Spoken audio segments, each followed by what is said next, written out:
Hello and welcome to Milestone Museum.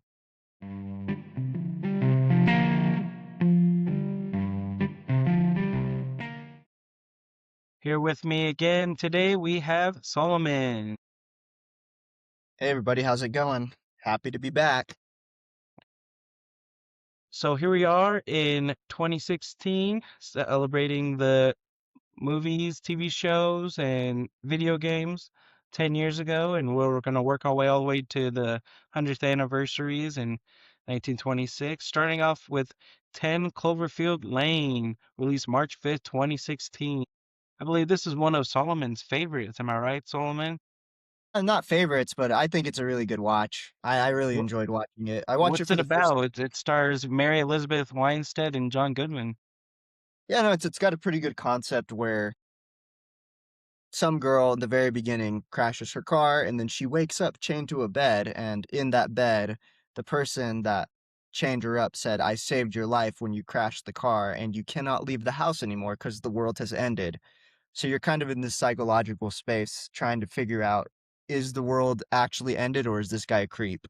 So I think it's a good watch. It's weird, that psychological space where you're not sure who to believe or what to believe. So it's really fun and kind of horror-ish. I'm not a horror person, but I don't know. Yeah, Definitely. Fun movie. interesting. Yeah, it says it was a spiritual successor to Cloverfield, and it was famous for its secret production and sudden trailer drop. It remains one of the most acclaimed claustrophobic thrillers of the decade. I mean, honestly, if I was chained to a bed and I saw John Goodman, I would probably be sus as well. Not that against John Goodman, I love him, but I could totally see that, being scared. Yeah, but Now, he if it was maybe like James Franco, I'd be like, hey man, I'll stay with you. I don't mind. If James Franco, Seth Rogen, hey man, let's hang out. yeah, what if he like you had a broken leg and he patched your leg up, you know? Oh, that's what it is? Okay, then yeah, I might be a little sus. Yeah. But it's still sus, you know? Yeah, I know. Interesting. So also movies released March 11th, we have The Brothers Grimsby and The Young Messiah. The Young Messiah was biblical drama following the childhood of Jesus. That's a probably good movie to release, especially around that time, because Easter probably, we got Easter coming up soon. That'd be great. The Brothers Grimsby was a spy action comedy and is remembered for its over-the-top, often gross-out humor and high-octane action success sequences. TV pop culture, we have Flanked, released March 11, 2016. Will Arnett's dry comedy drama about a recovering alcoholic in Venice Beach premiered its first season on Netflix. Did you ever watch that one? Are you a Netflix guy? Have you heard of that one? No, but boy, did Will Arnett play recovering alcoholics. His best role truly is as BoJack Horseman, if you haven't watched that. I haven't, no. And that It's was a Netflix one too, wasn't it? Yeah, and it's Will Oh, Arnett being an alcoholic. oh wow. You should watch BoJack if you hadn't. It's a really, really good I've story. heard it's really good. It's like 5 seasons, right? Yeah, it goes by quick. I'll have to give it a shot after MASH. Here we also have the King Kylie era. March 2016 is often cited as the peak Kylie Jenner's King Kylie aesthetic. This week, 10 years ago, her lip kits were the most sought after items on the internet, fundamentally changing how celebrities brand operated on social media. Man, you remember the Kylie Jenner lip challenge? That was crazy. That looked like it hurt. Did you ever participate? Be honest now, Solomon. No. Did your lips get plump? No, I wish. No, me I do neither. I don't like my size this thick. I prefer them a little thinner, but yeah, this is what it Yeah, is. no, I remember that era. That's fun. That was the lunch table eras. Yeah, that was fine. We also have Justin Bieber's moving on to music. We have Justin Bieber's dominance. Uh, this week, Bieber's purpose singles like "Love Yourself" and "Sorry" were both at the top five simultaneously. Oh man, sorry. I did like sorry. It's too late now to say sorry. That was a fire song. I did not care for Love Yourself. That was Yeah, it was too slow. I was like, nah, not for me. But that was a lit time. Megan Trainor's No released March 4th. The single was its first major radio play week 10 years ago, making her shift towards the early 2000s pop inspired sound. I'm gonna be honest, the only Megan Trainor song know to this day is All About That Bass. That's it. me too. That's all I know. We also have Lucas Graham, 7 Years. This nostalgic anthem was rapidly climbing the charts on its way to becoming one of the biggest global hits of the year. I don't think I've heard that one. I bet you we have. If we look it up, That's a country song, I bet. I'm I guessing. don't know. I have no clue. We'll see. Video games, we have Hitman, March 11th, 2016. This was the launch of the World Assassination Trilogy a decade ago. Fans were skeptic about the episodic release format of the first game, which started with the Paris level, but went to be held as a masterpiece of the stealth genre. Were you a Hitman fan? Did you ever play those? No, but I remember heard the hype. I remember, and it still kind of is in video game conversations, which is kind of crazy. I didn't know it came out in 2016. I thought it was I older. think didn't they also do a movie around that time too? Yeah. Yeah, Hitman movie. I mean, Um, who doesn't want to be a hitman if you could do it in a video game, you know? It's like 007 stuff, being a secret spy. I'd be too scared. I'd just feel bad, like, oh, killing these people. They didn't do Yeah, anything. totally. I have a moral conscience when I play video games. That's good. We also have Ori and the Blind Forest, the definitive edition. This was an expanded version of the visually stunning. Metroidvania, that's kind of makes sense. Yeah. And we also have Tom Clancy's The Division. The first week of players exploring a snowy post-pandemic Manhattan.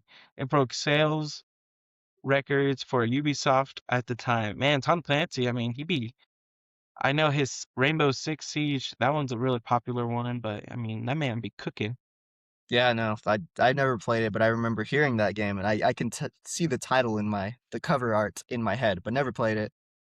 Yeah, But same. going back to Ori and the Will of Wisps, that's a good game. That was just the expansion. I've heard that's one of the games But that'll you played last. Ori before? I've watched my uncle play it for a while, and I really got into it. It's really challenging. It kind of feels like the old. I don't know if you ever played on the old Super Nintendo. Some of Mm-hmm. those Yeah. older games, it's like an older. It almost feels like the Lion King, if you know what I mean by that. But Where it doesn't save and you gotta start from the beginning?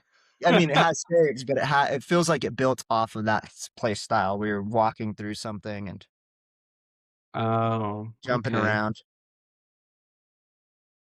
It's hard. Interesting. That's it for 2016. Moving into 2006, we have Failure to Launch, released March 10th, starring Matthew McConaughey and Sarah Jessica Parker.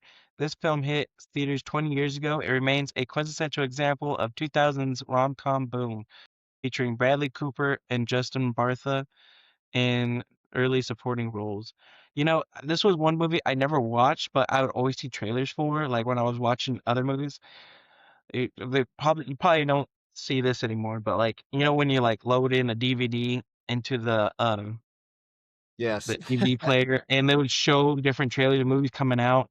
Well, Failure to Launch, I'd always see that on one of the movies. I think it was like White Chicks or something, and it would always be on there. I'm just all like Failure to Launch, okay.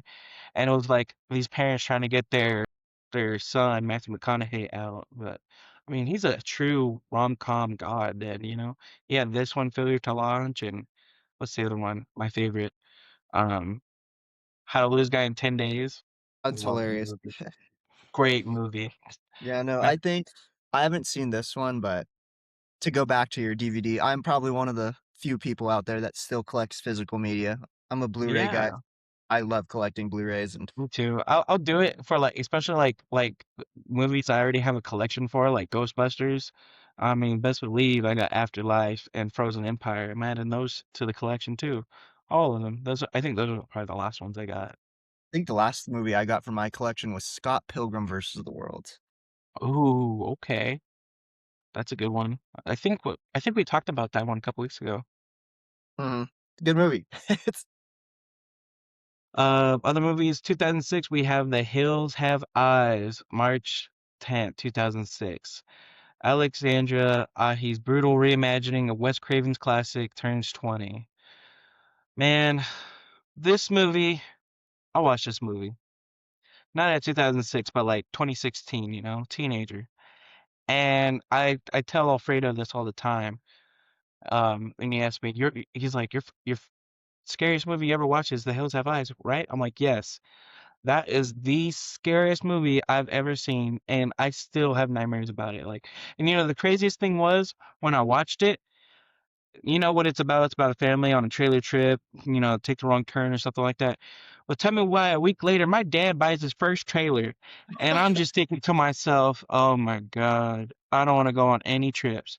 Because, like, the events of Hills Have Eyes happened in a California desert. I'm like, I'm fine as long as we're going to the beach, but I don't know, man. Trailer, oof, that movie is terrifying. Do not yeah, watch it if you don't like horror. I'm not a horror person, so I've never watched it, and you've always steered me clear of this movie because you say it scared you, and you're a horror guy, and I'm like, if it's scaring you, Yeah. maybe I should stay away because I'm a little mild on the horror. I think Scooby Doo live action's kind of scary.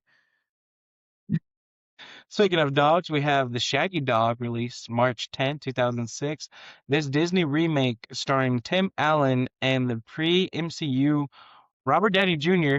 was a staple of family cinema 20 years ago.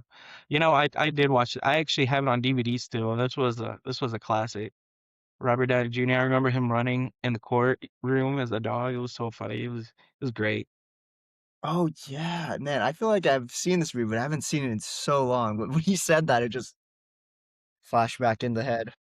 What's crazy is I didn't know this was like a spin-off, not a spin-off, but like a remake. Like the Shaggy Dog was a old, I think, TV show or old movie back then in like the 60s or 70s. Because I Yeah, remember seeing this this clip of the dog like running away and like to get past the bodyguard, it just straight up punches the bodyguard like a man in a dog suit. I was like, that's hilarious. That's great. they should have brought that back. Everyone They would have should have laughed. done it. I would also have Ask the Does, March 10th, a stylish period drama starring Colin Farrell and Selma Hayek, based on the classic John Fontaine novel. Also reached its platinum anniversary. Ooh, here we are. This TV pop culture. I had to add this one specifically because I'm a big, huge One Tree Hill fan. But this episode, normally we do anniversaries and releases, but this is a special, this is a crazy episode. The episode is With Tired Eyes, Tired Minds, Tired Souls, We Slept. If anybody from that watches One Tree Hill, they know this episode. This was the most craziest episode. This week marks 20 years since one of the most significant and heartbreaking episodes in high school drama history. The school shooting episode fundamentally changed the trajectory of the series and remains deeply discussed piece of television 20 years later. I mean, a school shooting episode is just, that was so crazy. Man, And I can't believe they pulled that off, but in it was 2006 as well? in 2006. So yeah, you're halfway between Columbine and Sandy Hook, so it was kind of mellowed down. I guess they could talk about it, but I don't think anybody can do that kind of filming now. Nobody wants to see kids being. I mean, in the show, granted, I think I don't want to spoil it. You, if you like One Tree Hill, you know what happened. But I man, mean, the show came out 20 years ago. it was 20 years ago. If you don't know what happened, yeah, I know. I guess I could say now, but R.I.P. You know who, Unk. But yeah, that was a crazy one. Video games. Daxter, March 14th, 2006, the standalone adventure for the PlayStation Portable, aka PSP, turns 20.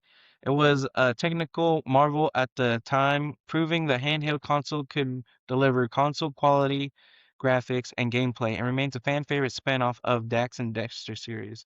Did you ever play this one? No, I didn't. I did. Well, I don't know if it's the same one, but it was Daxter the exterminator or something like that. But he had this like gas thing, and it was so fun. I don't think I've even beaten it yet. I still have it though. It's in my drawer. I just gotta charge it up. But Oh, it's I so know this fun. guy. I Googled him, and Yeah, I've seen him before, but I've never played. the game was hard. Like it was hard, but it was so fun. And I think that was probably the best game for a PSP. But PSP was something else. That was great. Do they have PSPs anymore? Do they make them anymore? No. No, it's because that's kinda like the last push for, quote marks, "analog video games" because they weren't Wi-Fi compatible. You would just buy Oh, a game, and the game had everything in it, and the games were like 30 to $35, which is a good and that's price just not the nowadays. money maker because you're not gonna like make money off of that. The PlayStation, whoever, because once they get the game, they buy it, they own it, bam, that's it. And that's crazy. Whereas the Yeah. digital Wi-Fi, you're gonna keep making money on it forever. And This it's is why crazy. physical media is top tier. You own it, it's yours. Yeah. 1996, we have the movie Decision, released March 15th, 1996. This high-stakes airline thriller starring Kurt Russell and Steven Seagal, who famously exits the film early, turns 30. It remains a definitive example of 90s action suspense. Right on. I haven't seen it, but I do like I'm Kurt familiar. Russell. Yeah. Ed, we have Ed was released March 15th. A reminder of the era's quicker choices. This film starring Matt LeBlanc and a baseball playing chimpanzee turns 30 this week. That's pretty interesting, I'm just thinking Joey, with the Yeah. chimpanzee playing baseball. They're meant for each other. All right. Moving into music, we have Oasis, Don't Look Back in Anger. 30 years ago this week, this anthem was a top tier chart fixture. I don't think I listened to that song. Neither. Robert Miles, Children, March 1996. This haunting instrumental track was a top 10 global hit, effectively pioneered dream trance, and is still a staple in electronic music history. Yeah,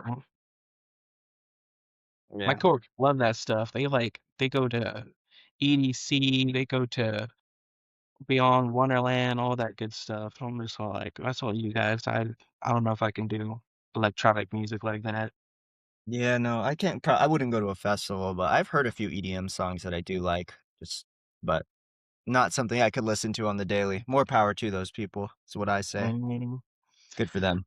Video games, we have Super Mario RPG, Legend of the Seven Stars, a legendary collaboration between Square and Nintendo, celebrates its 30th anniversary.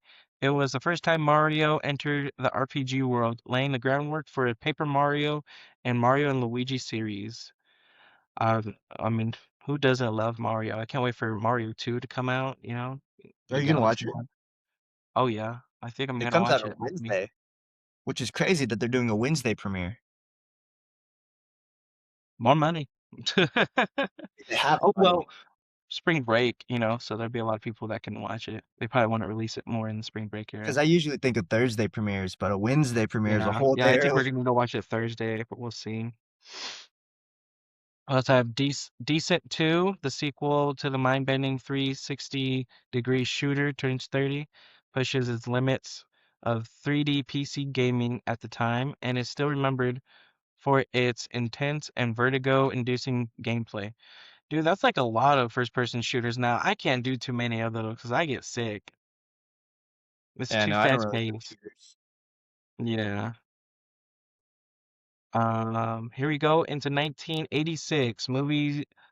We have Crossroads, released March 14th. This was a cult classic musical drama starring Ralph Macchio. It is legendary for its climactic guitar duel between Macchio and guitar virtuoso Steve Vai, which remains one of the most celebrated moments in music cinema. Wow, okay, Ralph Macchio on the guitar. I'm just thinking Karate Kid. Yeah, no, he's He he's can do karate and he can play guitar. What a guy. what an 80s guy. Man, he looks like a kid every time I I think know, of him. but he was probably like 20 something at the time too. Yeah, no, Yeah. he has such a baby face. I think now he's like 60, but he looks 40. I'm just like, how does this man do it? He Yeah, got good genes. literally. Also, we have Gung Ho, directed by Ron Howard and starring Michael Keaton. This comedy about a Japanese car company taking over an American factory was a significant cultural touchstone regarding 1980s economic anxieties. Ooh, That sounds interesting. and yeah, it does. Michael Keaton does well. I remember him in that like the McDonald's one, that McDonald's movie. And he always Sounds plays good like as like entrepreneur, like a business guy, you know? He's such a good serious actor. And we have the movie 315, a gritty high school gang thriller that became a staple of 80s cable TV and home video. Man, the home video era in the 80s, that would have been so fun to live through. Now, what would be considered direct to home video would be like, I don't know, YouTube videos. yeah. I mean, YouTube's kinda crazy. I think YouTube's changing media and film in a big way. How's that? I don't know, just because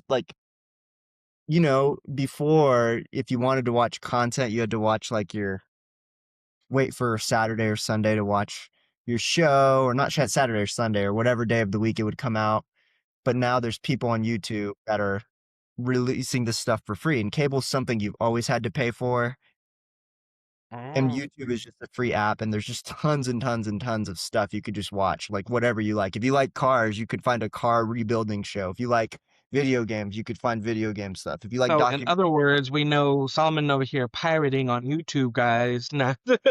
pretty much, I People in support the no, comments, let us know your comments. You know, do you pirate off YouTube as well? Mm? No. maybe a Just little bit. joking. You know, hey, watch what you want to watch. Um, Moving on to TV and pop culture, we have Microsoft goes public, one of the most important financial events in history. 40 years ago this Friday, Microsoft launched its IPO at $21 a share. If you had invested then, you would likely be celebrating a very different kind of anniversary today. Oh, Man, can you imagine?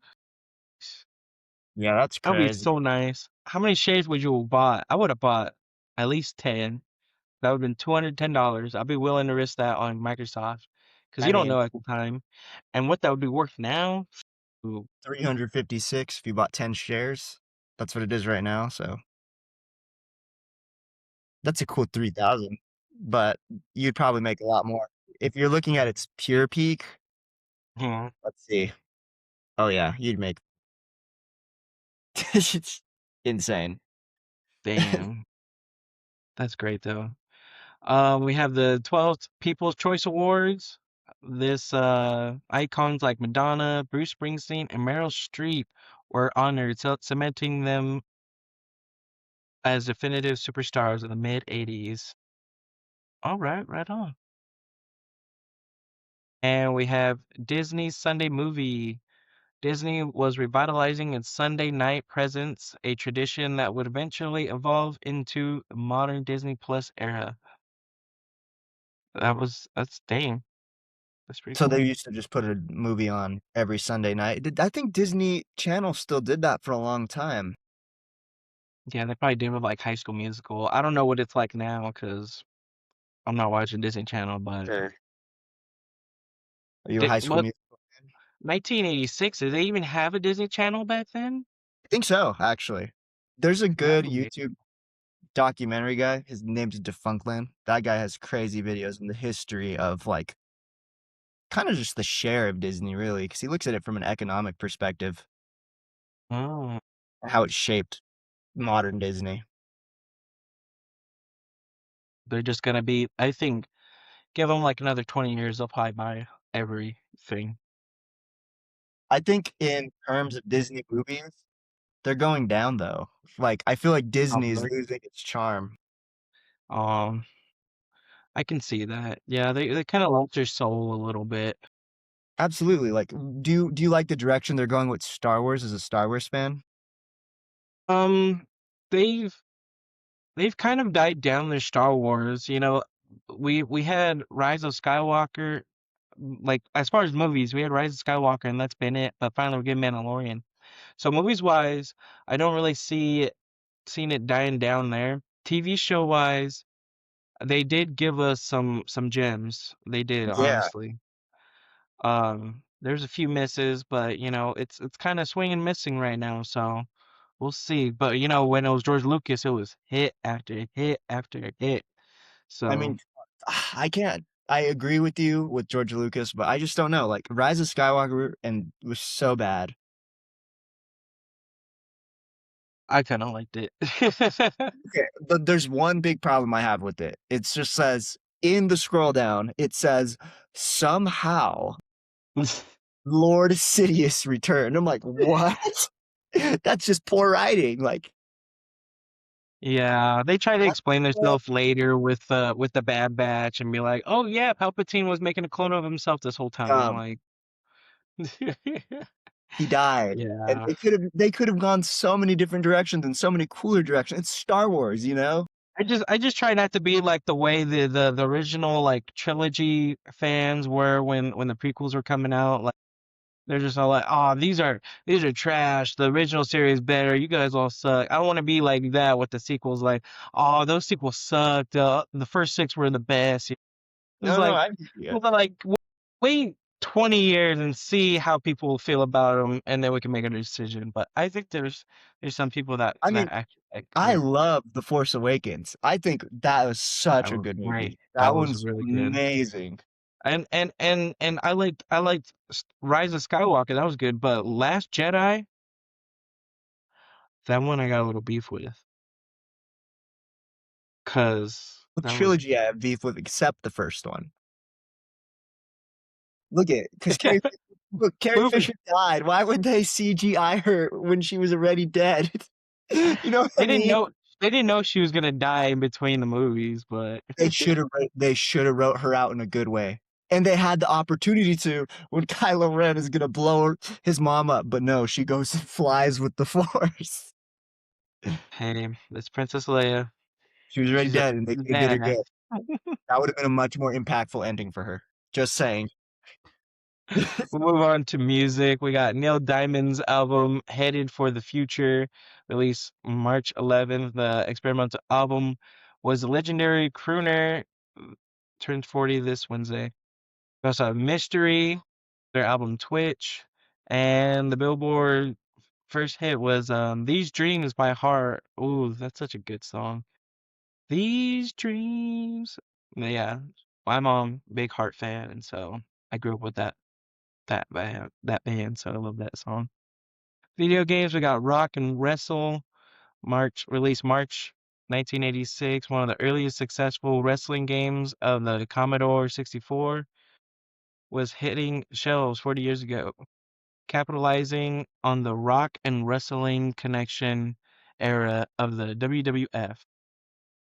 1975, we have Robin and Marion, starring Sean Connery and Audrey Hepburn. This revitalized take on Robin Hood turns 50. Right on. That sounds interesting. We also have on March 11th, 1976, Gable and Lombard, a biographical drama centered on the legendary romance between Clark Gable and Carol Lombard, which was a major studio release. Man, that's gotta be interesting. Doing a movie about people in your industry, not like in Clark Gable, he was doing movies 1940s, so like 30 years later. Mhm. Interesting. I mean, that's kinda like Saturday Night though, you know? But I guess it was Saturday. a lot later. Because the guy for Saturday Night's still alive. Yeah, Lauren. Yeah. Wait, are you talking about Saturday Night Live? Yeah, the movie, and he's still alive, right, Lauren? Saturday Night. What movie are you talking about? Saturday Night Live. It's just a TV show. Saturday Night. I mean, you're talking about, like, Are you industry. talking about the one with Saturday Night Fever. Are you talking about that one? No, no, I was talking about Saturday Night, the movie that just came out, because it's a movie about the industry. Oh, I get it. Okay, Yeah, Saturday night. Yes, yes. And it was the first episode of Saturday Night Live, yes, and all this hiccup was happening. Yes, yes. That industry one, biographical. that was a good movie. I like that one. Agreed. Yeah. That was a really good I didn't movie. realize they had so many problems with what's his name? Oh, I forgot his Guy, name. the first Belushi. yes. Yeah, yeah. John Belushi when he was when he was out on the ice skating and he was just all like he was all mad, but yeah, that was a great movie. But Yeah, yeah, no, it's kind of a trip, like 50 years later you're doing it based off somebody. And imagine they just go to the movies and they're like, let's see if they got it right. I But yeah, yeah, that was a good take. I like that. TV and pop culture, the Magnificent Marvel Machine. This unique NBC game show aired its final episode 50 years ago on March 12th, 1976, marking the end of one of the decade's more experimental game show formats. Are you a game show fan? Do you like am game a game shows? show fan, but I've never heard of this one.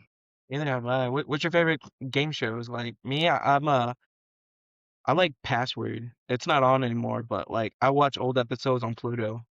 I was a I have two of them. My favorite all time is Jeopardy. I'm a Jeopardy nerd. I love it because I think I could actually strongly compete on Jeopardy.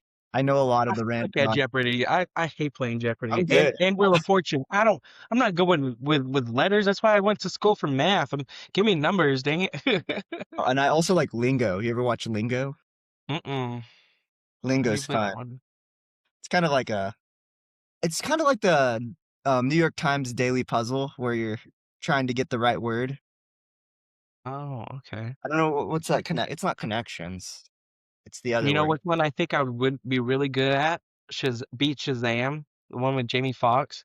I could smoke Shazam. I'd be walking around, somebody would be with me, I'd be like, "That's that song," and then they'd be like, "Damn, barely caught that." I'd be like, "I know it. I listen to a lot of music. I That's know kind of it." great. It's a lot of fun. Speaking of music, we got the number one Billboard hit 50 years ago was December 1963. "Oh What a Night" by the Four Seasons. Oh, what a night. That's that song. It's crazy that Homeboy from the Four Seasons is still going on. How old is You know he? who I'm talking about? Think so. What's his name? Frankie Valley. Frankie Valli. Yeah, he's still going strong. Yeah. I saw a video of him. They're like, this man is still singing, and he wasn't even like singing. He just had the microphone right here. Let this man retire, please. Yeah. I'm like, yeah, it's up to And him. people still chase the bag even when they're 89, I know. even if they have the bag. That's the crazy. There's a I know. there's Can a you let somebody else get the bag for once? Jeez. there's a metaphor somewhere in there. hmm Video games, we have Seawolf, released March 1976. This was a pivotal week for the arcade industry. Midway released Seawolf, a submarine combat game that featured a unique periscope controller. It became the highest earning arcade game of 1976 and is credited with introducing early high score save features. Ooh, that's gonna be fun. Sounds like a fun arcade game. I like It arcade does. games. I think there's a lot I of know. playing those old ones. I want to get one for my house, like an actual cabinet, and have it have all the different like arcade games on there, and like an emulator, just like in an But yeah. actual cabinet. And like I want it to have like the side guns. I've looked into it. They're like $6,000, but man, that'd be so fun for a man cave. Yeah, that'd be cool. Birthdays, 50th birthdays, we got Danny Masterson, the American actor who played Hyde from that 70s show. I think he's still in jail, for that sexual assault stuff. So, I mean, he wasn't really one of my favorites. I was a Kelso guy. I love Michael Kelso. I mean, Ashton Kutcher, love him. But yeah, Danny Masterson, get your stuff together. You'd be more like your brother and sister. He's in All the of them men's colony great. in What was that? Slow. He's at the men's colony in Slow. Mm-hmm. Yeah, he's That's right the here in prison Cali. there. You know who else was at that prison? was Who? the Manson murders, Oh, the girls? like the Sharon Tate murders, like Tex. Yeah. They Uh-huh. were there, held at that Oh, they prison. were, yeah. Yeah, I they don't know got a why I lot of know that. I know a lot of random stuff again, but murders are crazy. Oof. That's a whole different podcast. They got their podcast, we got ours. Pop culture, movies, music, Scorpion. Yeah. We'll stick with this. Murder. Well, that's another podcast. We also have Merlin Santana, the late Stevie Harvey actor. Also would have been 50. And moving into 1966, we have the movies Johnny Reno, The Great Saint Trinian Train Robbery, and War and Peace, 19 released March 14th, 1966. This week marked 60th anniversary of the release of Part 1 of Andrei Polanski of Ser- Sergei Bonduki's massive Soviet epic. It remains one of the most expensive and visually stunning film productions in history. As a film history person, did you watch War and Peace? I think that was the day I was actually sick and did not go to class. This guy over here. You Sick. you need to do your homework, Solomon. Nah, I'm just joking. A long time ago. War and Nah, Peace. it's It sounds okay. familiar. Yeah, I know it's a very popular book, I believe. Yeah, there was a class you probably would have enjoyed that a lot of people. I didn't take it, but it was a war cinema, and it was a Oh, 4 hour. Warzone? Yeah, it was a 4 hour class where you'd watch the first half of its movie, and then the last hour of it's just discussion with the class. But it was all the history of war movies, all the way up to the modern day. That's so cool. My coworker Anna, she's a big history, like you ask her and she like my if war movies are my favorite. I'm like, interesting. Her favorite is what's that one with Andrew Garfield, Hacksaw Ridge? I'm just That's a all like, good one. yeah, she loves that one. I'm just like, wow, war movies out of all movies. That was sad. Most of the time when you ask a girl what's her favorite movie, it's more like a rom-com, but hers was war. I was like, wow, okay. Wow. And we'll move on to TV and pop culture. We have Bigger Than Jesus Controversy, March 1966. 60 years ago this week, the American media finally picked up on John Lennon's interview in the London Evening Standard, where he stated the Beatles are more popular than Jesus. Okay, John That's a Lennon, crazy yeah, state. you gonna get some people mad. That's a statement, man. That is a big statement. But the Beatles were huge. Um, the Beatles were so big at the time. Everyone knew the Beatles, so there could have been an argument to be made at the time. Yeah, but man, to say that would have got you in trouble. But If that looking was forward, if it was cancel culture, he would have been canceled. Now back probably. then, but yeah. Maybe this is kind of it. That is kind of cancel culture. If Well, he wouldn't have American canceled media was because he went on to he kept shit. going, so he did a lot of good stuff, a lot of good music. Yeah, it's Speaking of other music, we have the eighth Grammy Awards, which was Frank Sinatra's win for Album of the Year for September of My Ways, and the Beatles took home their first major awards for yesterday. Yeah, right on. wait, And also yesterday? music. Have you ever watched that Yesterday. movie? I haven't seen the movie now. It is so stupid. It's a the Really? con it's a concept where yesterday is like a guy, he wakes up one day and no one Oh, remembers the Beatles except him, so it's his sole duty to make the Beatles music for the people. It is the yeah. And dumbest. then he got caught up because the Beatles were like, "Hey, that's our music. You're ripping us off." And then he's like, "Oh shit, it really is them, right?" No, I don't even think the Beatles exist in that universe. It was such a dumb movie. They don't exist in that. And I thought they didn't exist, but they still like people. There was somebody there that was like, "Hey, that's our music. We never made it popular or anything, but you're ripping off our music." And it was No, at the like end, it's John just Lennon someone and else who says, "I know," and that's kind of where it ends. It's just another person like, "I know what you did. Good job." So oh dumb. It's the dumbest movie I'd ever seen. I'm like, that was a waste of 2 hours. yeah, I saw the trailer and I was just like, I'm not interested. That's interesting. I'm glad you watched it so we know not to watch it. Don't watch it. All right, not adding yesterday to our watch list. Got it. Music. We also have the Who with their song "Substitute," released March 1966. This mod rock classic celebrates 60 years with its famous opening line, "You think you look pretty good together." It cemented Pete Townsend, is that how you say it? Townsend, Outstanding. as one of the greatest songwriters of the decade. Okay, good job, Hugh. The Who. Um, And video games, we have the Periscope, 1966. This legendary electromechanical arcade game from Sega was entering wide distribution 60 years ago. It featured a realistic periscope and light projection effects to simulate tor torpedoing ships. It is historically significant as the game that helped establish Sega as a mega player in the amusement industry. Sega. Who Yeah. doesn't like Sega? I mean, here's a crazy thing. Most kids have not heard that sound.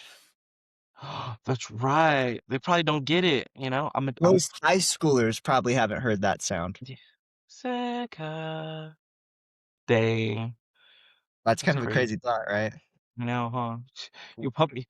You made me feel like old. Almost 30, brother. We are almost 30. That's not old, that's young, but Yes, true that. 60th birthdays. Speaking of old, 60th birthdays. Eddie Briscoe, lead singer of Eddie Briscoe and the New Bohemians, for their song "What Am I?" turned 60 years old, and Jeff Healey, the legendary blind blues guitarist, would have been 60 years old. Okay.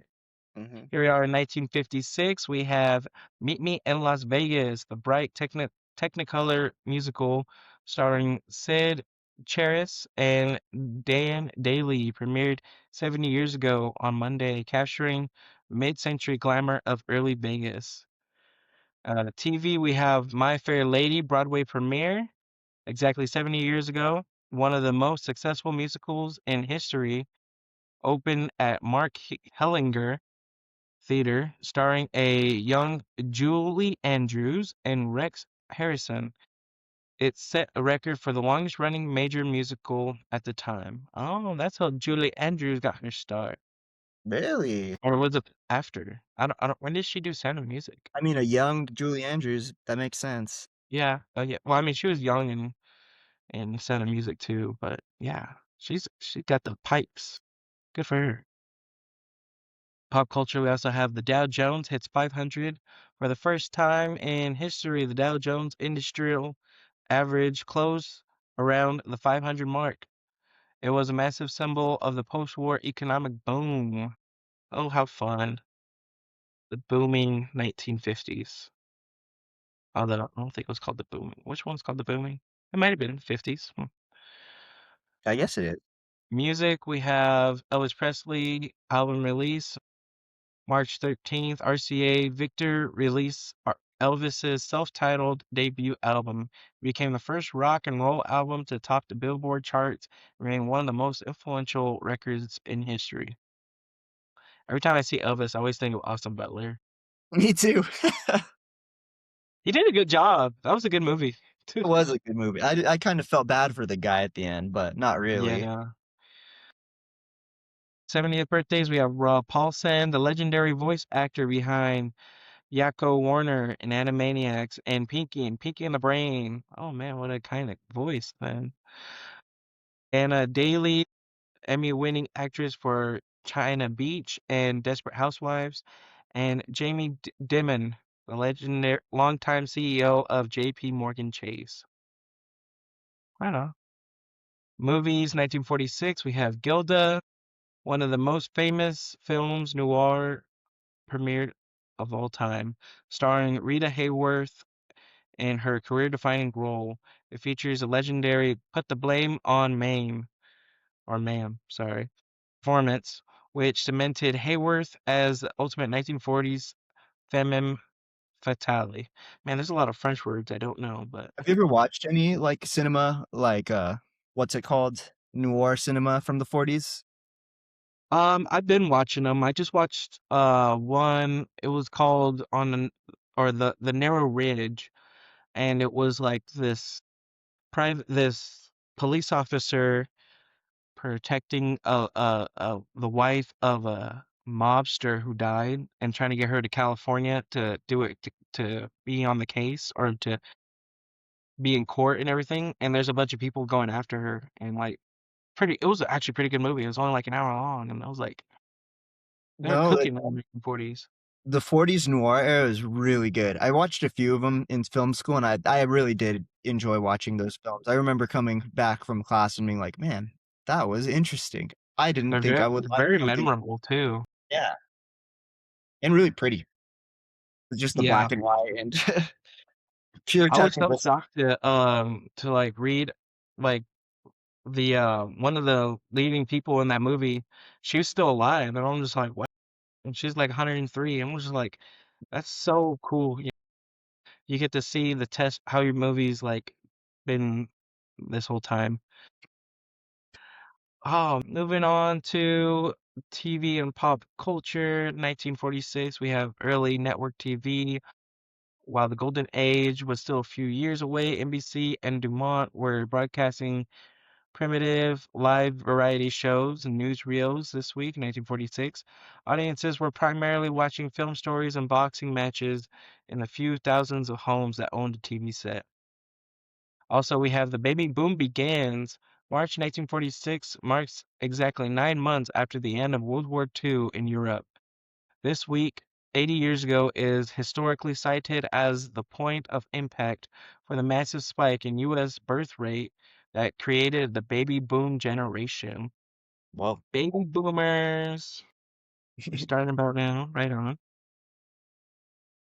Speaking of baby boomers, we got Bobby Bonds, the late MLB star and father of Barry Bonds, who would have been 80 years old. And moving into historical pop culture, we have India's independence. On March 15th, the British Prime Minister formally announced the British government would grant independence to India as soon as a constitution would be agreed upon, a massive shift in global empire landscape. Wow. whoa, that's not that. I know. It reminds me of last time when we were talking about Morocco, just like Mhm. here's India. And I like India, one of the oldest religions, oldest countries, got their independence from another country. Like, bro, they were here Yeah, that's before. crazy. Looking at it right now on my map, and it's so big. Huge. Also we have the Burnden Park disaster, a somber anniversary from the sport's history 80 years ago. 33 fans were killed at a football match in Bolton, UK, leading to major changes in stadium safety that persist 80 years later. I mean, can't happen in the US, we love our guns, but you see Yeah, again. it only took 33 fans to realize, oh yeah, maybe guns shouldn't be. But for us, 33 school shootings is still not enough. Right. I'm just venting at this point. Here we are in 1936. We have movies The Trail of the Lonesome Pine. This film is a major milestone in cinema as the first feature-length film shot outdoors in the three-strip Technicolor process. Its 90th anniversary celebrates the moment color film broke out of the studio and into the real world. Oh, you know this? You know about this, Solomon? Oh, yeah, Yeah. Technicolor's Yeah. crazy. Yeah. I think What that's insane shift. what do they mean by three strips? Is it those three primary colors, yellow, blue, and red?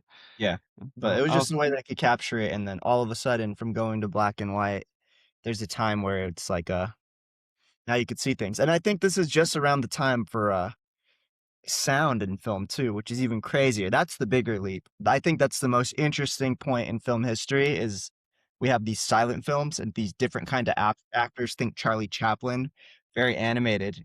and then all Yeah. of a sudden there's these huge stars that they make this leap into sound. All of a And then sudden from there, they have to have a radio voice. no, They then all act have a very distinct voice when they film in these movies, and that's probably like they probably didn't really talk like that all the time, but that was their voice because it's being recorded now. it changed the thing for actors where think about being an actor and all you need to do is just be goofy and just act things out, very things. And then all of a sudden now you need to Yeah. say things. They Yeah, never need you gotta memorize lines yes, now. Yeah. such a crazy point in history, at least film Mhm. it. That's what, And even in Babylon's about. If you watch oh, really? Babylon, Uh-uh. that's a good movie, and it takes place during that, and the main person, it's kinda like this Marlon Brando character. Mhm. That's Brad Pitt's character, who's, like, the king of silent films and cinema, and then Mhm. he's washing out, and then versus this new starlet who is Margot Robbie, who Yeah. also started at the end of silent films. And then she's transitioning into sound films, and it's about Hollywood during that moment. Super good film, if you're a film Okay. person. If you Add it hate to our watch list. We're gonna have to keep a list of all these different ones right into a watch list.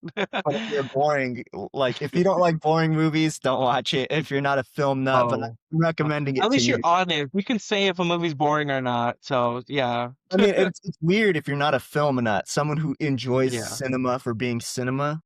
yeah. If you're a cinephile, that's the movie you gotta Yes. watch. No one says, yeah, right on.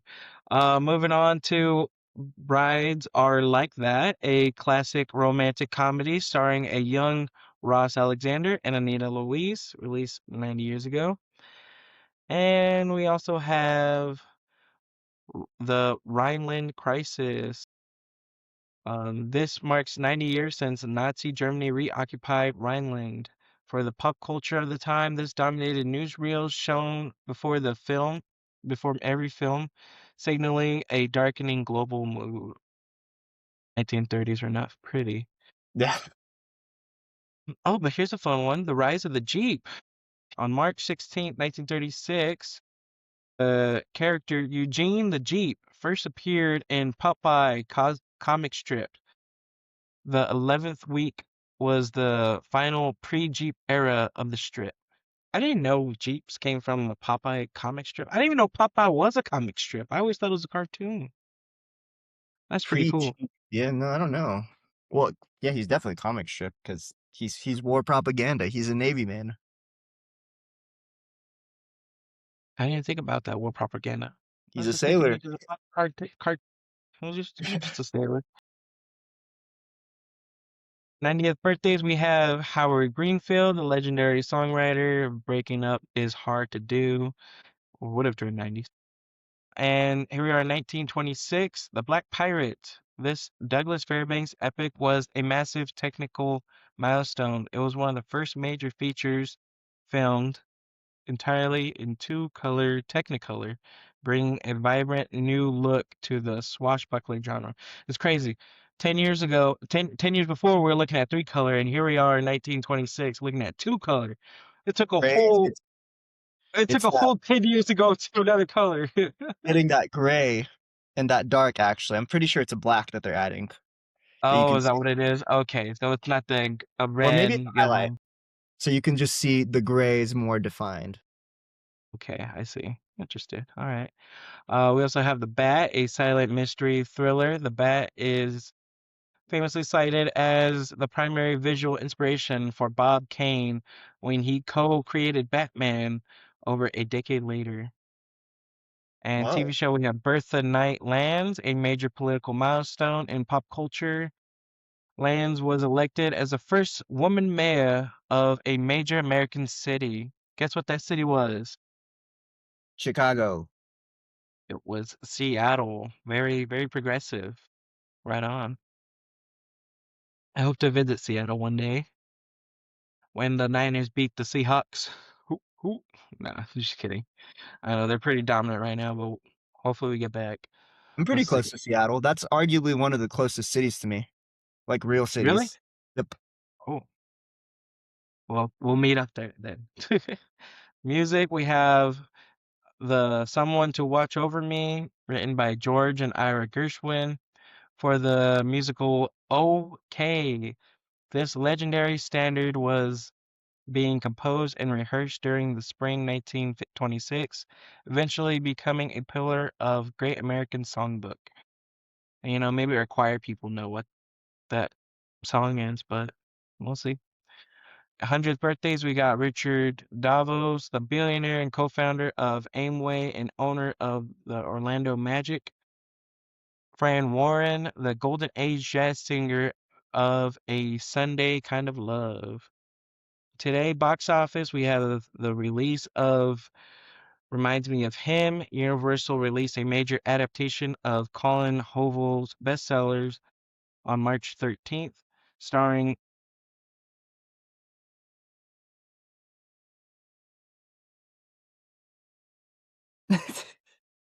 Is that Micah? starring starring Micaiah Monroe. It follows a mother's attempt to reconnect with her daughter after 5-year prison sentence. We also have Ready or Not 2, Here I Come. Did you watch the first Ready or Not? No.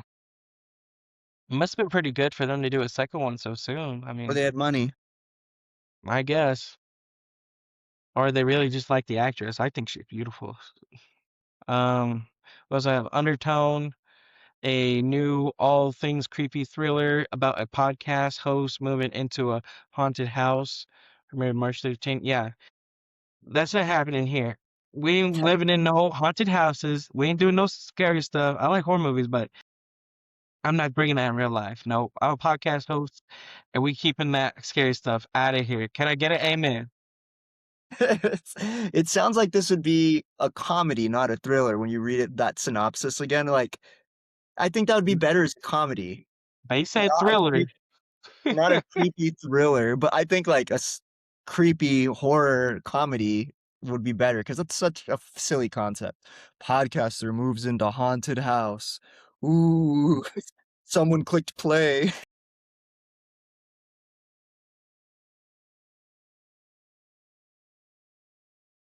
Yeah, had a whole interview, but no one was there. Stupid. Oh, that's the trip. We're gonna get gassed by the thriller podcast or Sue us. horror Yes. podcast. We also got Not Without Hope, released on Paramount Plus, March 13th. A true story about the capsized boat in the Gulf of Mexico. And Slanted, a coming of age drama starring McKenna Grace. Man, that girl, yeah, she's in everything, bro. She's in Young Sheldon, Ghostbusters, like I talked about earlier, Afterlife, and Frozen Empire. She was in Scream 7 that I recently watched. Now I heard she's gonna be the new Daphne in the new live action Scooby Doo. That girl is everywhere. She making that money. She getting that bag. Good for her. Good for her. Share some. No, I'm just kidding. Please share some. Nah. But yeah, that one had it limited release on March 13th, focusing on a girl, teenage, undergoing experimental procedural to fit in. TV, we have Scrapetta, which was released on Prime Video, starring Nicole Kidman and Jamie Lee Curtis. This thriller brings Patricia Cornwell's forensic sleuth, Casey Sparketta, to the screen. And the 98th Academy Awards aired March 15th, capping off the biggest night in Hollywood history, where Timothy Chalamet was snuffed out of getting any Oscars for his what's that movie I was talking about earlier? Marty Supreme. Mighty Supreme. Yeah, he didn't get nothing for anything from the Oscars. No. Video games, we got WWE 2K26 released March 13th, and it focuses on new Switch 2 hardware capabilities. My coworker Renee would love that. He loves wrestling and he loves games, especially handheld, so perfect for him. Monster Hunter Stories 3, Twisted Reflection, released March 13th on PC, PS5, Switch 2. Fatal Frame 2, Crimson Butterfly Remake, released March 12th, a survival horror classic. Y'all know me, I don't really do those. My anxiety. John Carpenter's Toxic Commando. Okay. we know John Carpenter did movies, but I didn't know he did games too. Okay, Yeah, that's legendary director, co-op sh shooter finally hit consoles and PC March 12th, bringing 80s inspiration action to the masses. I might have to get this because I love John Carpenter. That's my boy. So I'm gonna look for it, John Carpenter. I got you. Music, we got Play Me by Kim Gordon of the Sonic Youth, released her latest solo project March 13th under Matador Records, and Stars and Teeth, rising indie star Sophie May dropped a new album March 16th. Yeah, that's it for our episode today. If you would like to be a guest, let us know, DM me please, and thank you for listening. Solomon, any last words? no. Thanks for listening. That was All fun. right. Thank you for listening. All right. Have a good one. Bye. Bye.